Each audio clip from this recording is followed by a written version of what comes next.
Tentmaker.ph. This is for meaningful online shopping. A must for books lovers and music geeks. This is also home for the Talk of the Town videos and ticket sales of refreshing concerts, discount vouchers. Tentmaker.ph, meaningful online shopping.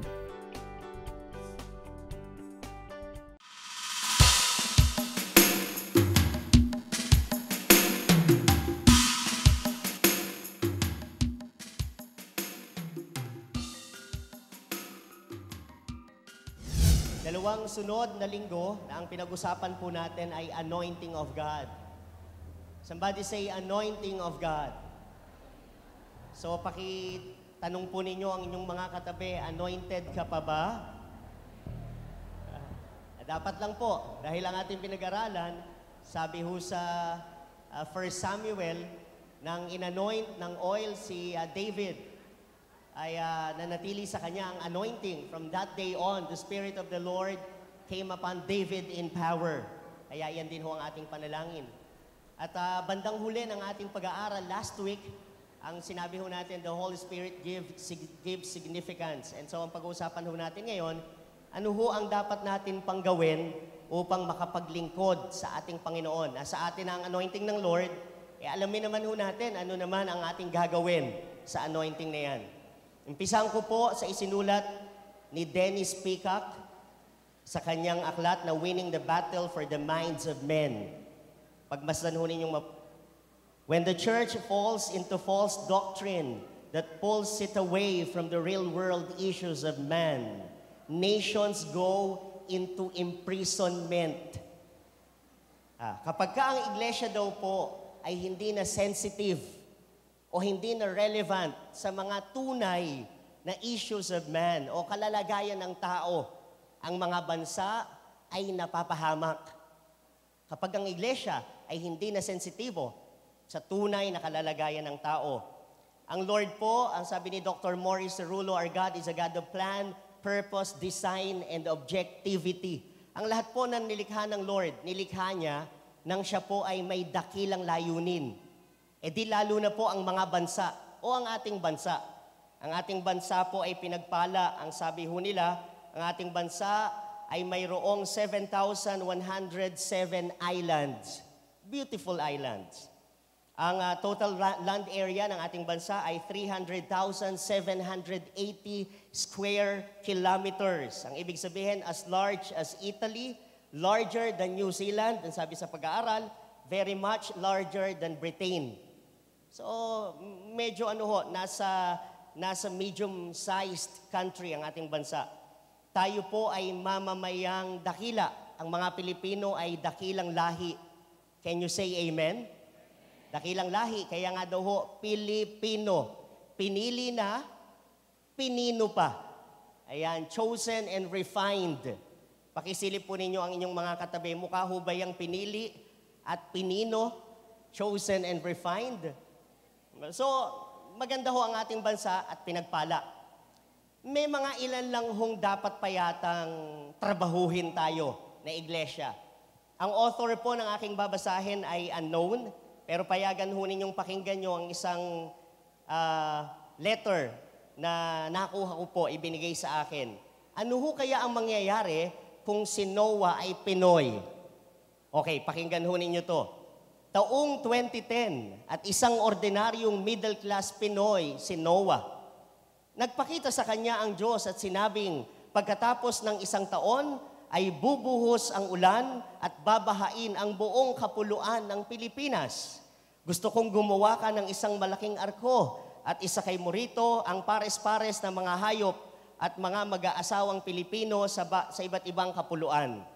Ibinigay kay Noah ang specs ng arko. At taos-puso nitong tinanggap ang responsibilidad na sagipin ang sambayanang Pilipino sa napipintong malaking pagbaha. Lumipas ang isang taon, muling nagpakita ang Diyos kay Noah, kay Noe. Walang arkong nagawa si Noah at galit na galit siyang tinanong ng Diyos, nasaan ang arko na ipinagawa ko sa iyo? Tumugon si Noah, patawarin po ninyo ako kung di ko natupad ang utos po ninyo. Nagkaroon po ng mga malalaking problema, aberya sa dakilang plano natin. At inilahad ni Noah ang mga sagabal na nakaharap niya sa paggawa ng arko. Eto na, humingi po ako ng mayor's permit, pero papayag lang daw po si mayor kung ang gagawa ng arko ay ang construction firm ng kanyang pamangkin. Tumungo naman po ako kay congressman, pero papayag lang daw po si congressman kung may matatanggap siyang 30% na commission. At nagtayo po ng union ang mga kinuha kong manggagawa at nag-strike. Natugunan ng mga left-leaning groups ang aking balak at ang mga ito ay nagrally dahil daw po sa hindi makatarungang pagpili ng mga isasakay sa arko. Bakit lang daw po yung mga nakakakilala sa Diyos ang isasakay ko? Nakisali na rin po sa rally ang mga hindi tunay na lalaki at hindi tunay na babae. Ang tawag po doon, Panginoon, ay mga bakla tomboy. Dahil bias daw po na normal na mag-asawa lang ang aking pwedeng isakay.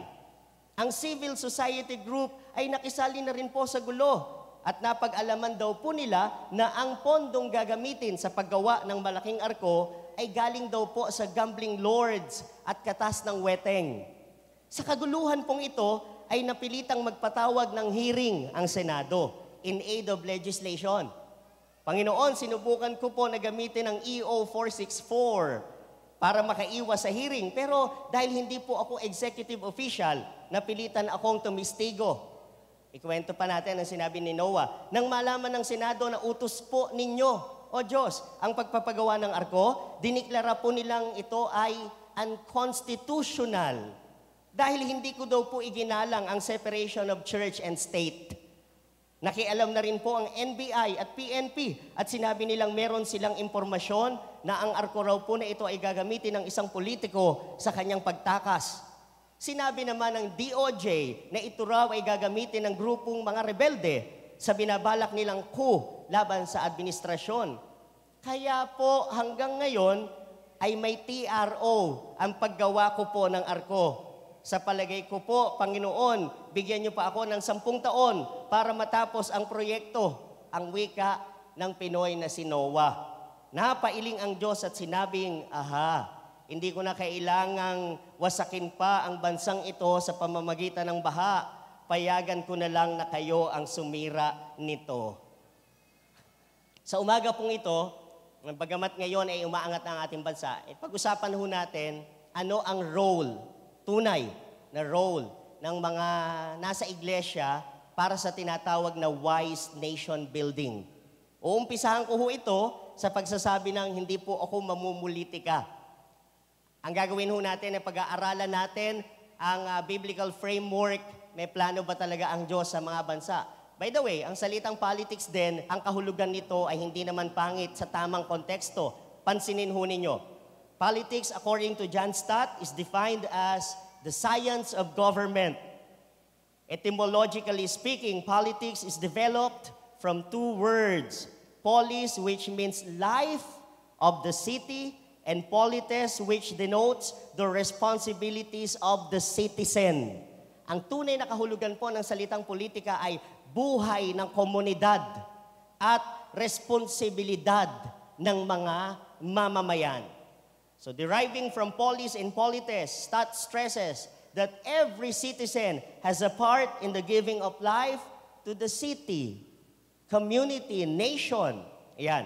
Thus, the element behind the word politics itself is that it is about the people who make up the city, province, nation. Yun ho. No exceptions regardless of social, educational, and especially religious affiliation. Sa salin ho, sa ating lengguwahe, ito ay ang iyong bahagi upang magbigay ng buhay sa isang syudad, probinsya o bansa. Ang politika, ito ay tungkol sa mga responsableng tao, hiwalay sa anumang pagkakakilanlan sa kanya, sa kanyang edukasyon, sa kanyang pinag-aralan, sa kanyang status in life, mayaman ba o mahirap, para sa ikaiuunlad ng pamayanan. Iyan ho ang tunay na kahulugan ng politics. Isang mangangaral ang nagsabi ng ganito, F.B. Mayer, I believe that if there is one thing that pierces the master's heart with unutterable grief. It is not the world's iniquities, but the church's indifference